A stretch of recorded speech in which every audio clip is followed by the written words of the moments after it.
Hey everybody, I just hit my leg harder than I thought I would. We are going to pick up here with our World War II material and see how many of these little video lecture snippets we get to do as the world is plagued by havoc due to coronavirus. So that at least gives us the segue into the world enduring havoc under the reign of Nazis in Europe. And we, the other day, left off talking about Adolf Hitler and his Nazi forces invading France in May of 1940.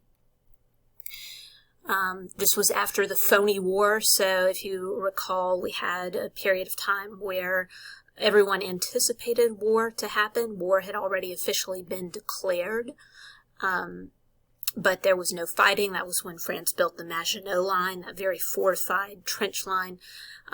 But the Nazis come in and have very little problem taking over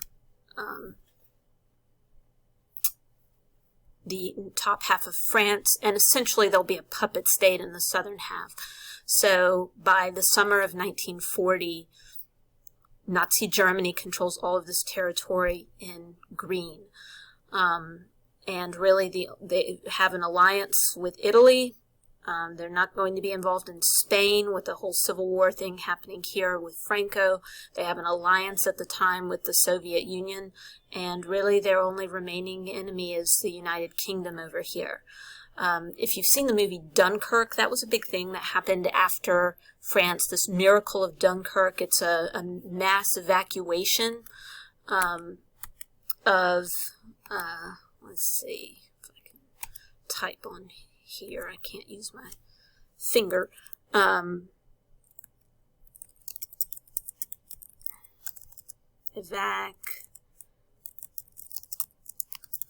Mainly what was left of the French and English troops.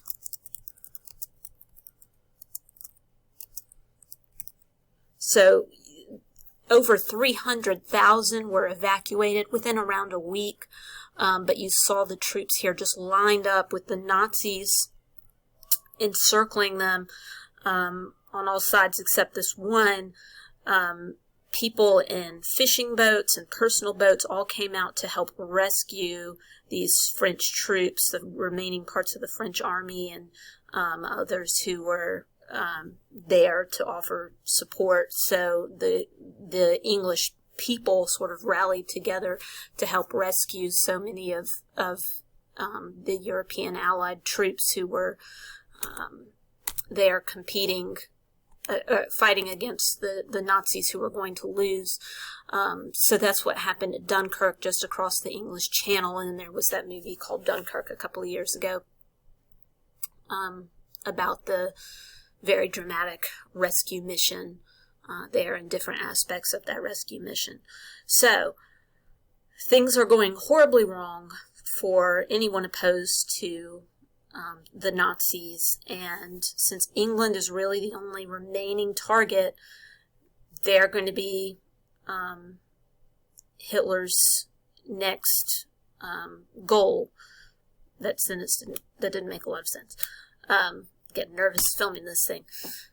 We have Operation Sea Lion. So this was Hitler's plan to invade the United Kingdom, or England specifically.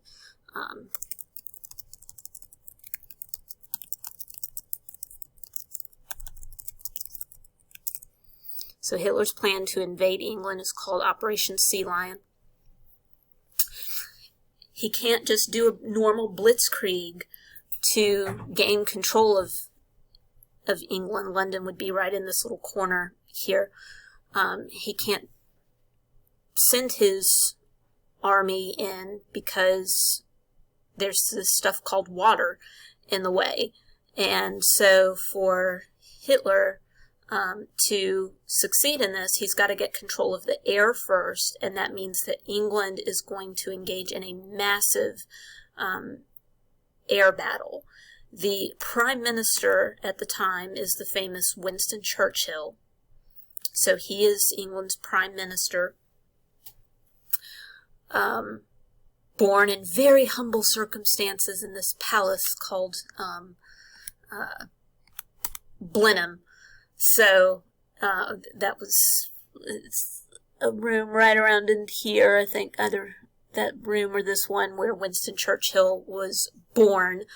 This palace is so massive that it doesn't all fit in one screenshot. Let's see. Oh, what happened to my Google Earth? Hold while I wait for that. I thought it was up already. Do.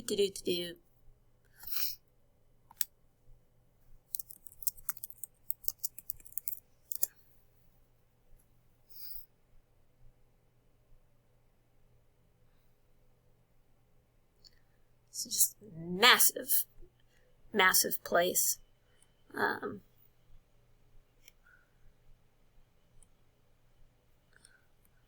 Let's see if we can get down.